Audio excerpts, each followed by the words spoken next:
was that? So, I didn't know you could contact people through telepathy like that. I was about to thank you for a job well done on stopping that Inquisitor, but then I remembered how headachingly retarded you are. Of course I can contact people telepathically. I'm the motherfucking Emperor. So why haven't you ever done that earlier? Like, before the text-to-speech device was implemented? I have you fucking Chiquita man. Quite a few times in fact. Oh, really? I haven't heard anything at all. Have you ever used telepathy? No, I haven't, sir. I'm not a psyker. I think. Then shut the fuck up about it. You're obviously not aware that using telepathy to communicate like that can be really straining on the mind. But my lord, aren't you the greatest psyker in the galaxy? Shouldn't a little bit of telepathy be like taking a casual killing stroll through a field of alarmed Eldar to you? It was easier in the past, when my psyche wasn't ravished to lunacy, and splintered by the endless agonizing torment I received from sitting on this throne. Slowly but surely I'm having my soul torn apart by the entropy of the warp grinding against the powers of my mind, while my body decays in perpetual pain, and I'm being forced to live through every second of it. Endless torment, my lord? Lunacy? Your soul being torn apart? What? You don't have to remind me about what I just said, you fucking asshole. I'm not that senile just yet. I didn't know it was like that, my lord. I'm so sorry. Isn't it obvious? I've been sitting here on this fucking throne for 10,000 years, slowly rotting away while constantly powering the Astronomicon and fighting off the horrors of the warp at the same time. It's no walk in the fucking park, you dipshit. Just sitting still without moving for this long is horrible. Can you even begin to imagine the muscle cramps I have experienced? Also, my nose has been itching like a lawnmower ever since I was put here. It doesn't even exist anymore, but it just keeps itching. And I know exactly who to blame for it. Ergo, I hate you and everything you stand for. But phantom itching is probably the best thing you ever invented.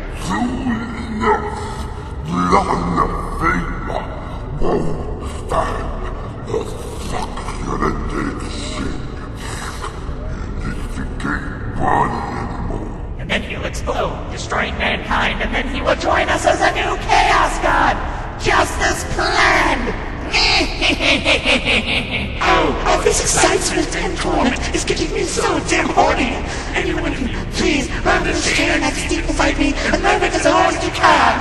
When the ever-living motherfucking cock biscuits stole my chain axe! Oh, my Emperor.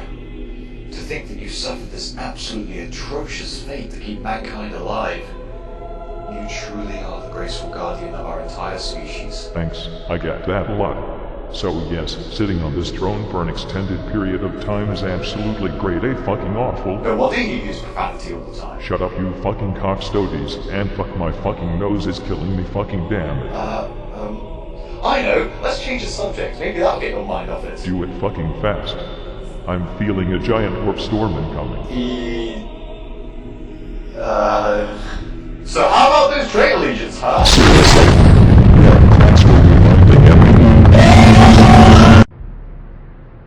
Everyone, you have to listen. It better be important, number 87453. We are busy staring at this piece of metal. We've received absolutely technorific news. Ooh, did they move Toaster 6 stage today? Even better, they've found a new STC fragment on a planet right on the border of the Segmentum Solar, in the so-called Arroyor subsector. Is this really true? Yes, an expedition fleet is on its way right now. Oh, I just oiled my robes. Am I still alive? Oh damn, I'm still alive! Magnus, Fulgrim, Perturabo, Mortarion, Lorgar, Conrad, Enron, Alpharius Omegon, and fucking Horus. My sons, created in the laboratories of Luna, made out of my very own genes. To think that they would ever fucking forgive me. Whoa! Well, my lord, Lee, Sleeman, Russ, Ferris, Nanis, Vulcan, Roble Dawn, Robert Gullivan, Sanguinius, Lionel Johnson, Jagatai Khan, and Corvus Gorax remain loyal to you. That's still not fucking good enough. I mean, I was a great fucking father to all of them, even if they all had their obvious flaws.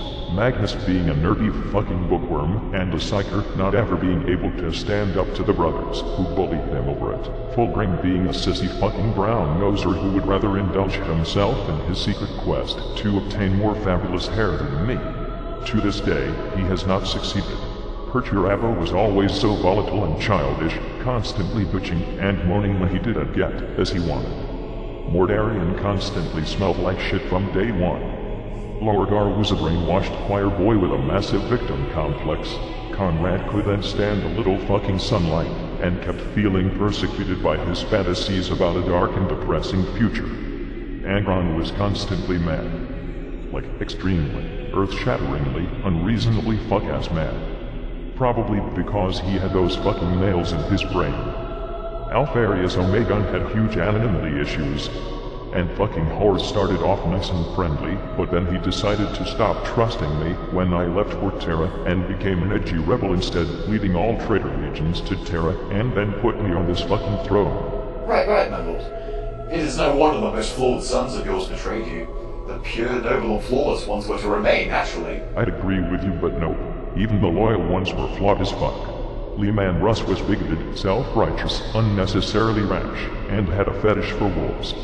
Ferris Manus was a brutish-ass crack with a survival of the fittest mindset, thinking all quote-unquote weakness within the human species needed to be destroyed. Vulcan died all the fucking time, and was always too damn nice. Rogaldorn was just way too uptight, and brutally honest, never being capable of even telling a white little lie to make someone feel better about themselves. Robert Gilliman always acted infallible in his steadfast clinging to everything being held traditional, plain and unconfucking-ventional, yet wasn't as infallible as he wanted to believe. Lionel Johnson was just a mess, being both a self-absorbed, spiteful and envious prick, and an honorable, courageous and dutiful warrior at the same time. Fucking confusing. Jagat Icon was always so fucking reckless, and constantly hyped on speed. And lastly, Corvus Corax was always so infernally fucking angsty. I see, my lord. Wait, what about Sanguinius? Don't you talk shit about my fabulous fucking hawk boy. He died for me, so be grateful. Alright, of course. Well, what about those other two Primarchs? I don't even remember their names. We don't talk about them. Why? Because we don't talk about them. Right, I won't ask it. However, I just cannot understand why they'd betray you. I know, right? I mean, sure, Lorgar grew up on a planet full of chaos worshippers, but that doesn't mean he couldn't start using his fucking brain. Especially once I came along to straighten him out. The rest seemingly just did it because they either were corrupted by chaos through Lorgar, took too much offense when I told them I had some daddy things to do back on Terra, or when I tried to correct them when they were doing stupid things. I have to ask, since that's apparently my duty nowadays, why did you not tell them what you were going to do back on Terra? Well, what was I supposed to say? I can't just tell my own children that I'm building a gate into the webway because I need some booty and Eldar prostitutes are cheaper and a lot less shoddy. I'm sorry, what? I said, I can't just tell them that I'm building a gate into the webway because humanity needs some booting up in its transportation department and Eldar webways are safer and a lot less shoddy than warp travel. Oh, that's what I thought. I could not take any risks with this project, and telling my sons would indeed have created unnecessary risks. Their trust in me should not have swayed when I left. It's not like I'm demanding full access disclosure to their everyday lives, even if I am their father. I mean, imagine if I had, for example, stepped into Lionel Johnson's room, and been all like, hey sonny, how's building that homosexual nightclub coming along for you? Oh yes, I fully understand, my lord. In fact, as well as returning to Terra to build the human webway, I guess you could also say that I was testing them to see how my sons would work together without me to guide them. As it turned out, not much better than regular humans left to their own devices. I see. Can I ask about another thing? You're going to anyway, regardless of how I answer, aren't you? Even if all of your sons are obviously flawed, isn't there anything good about them? I mean, even the ones who betrayed you? Is there anything good you see in them? Well, now that you mention it,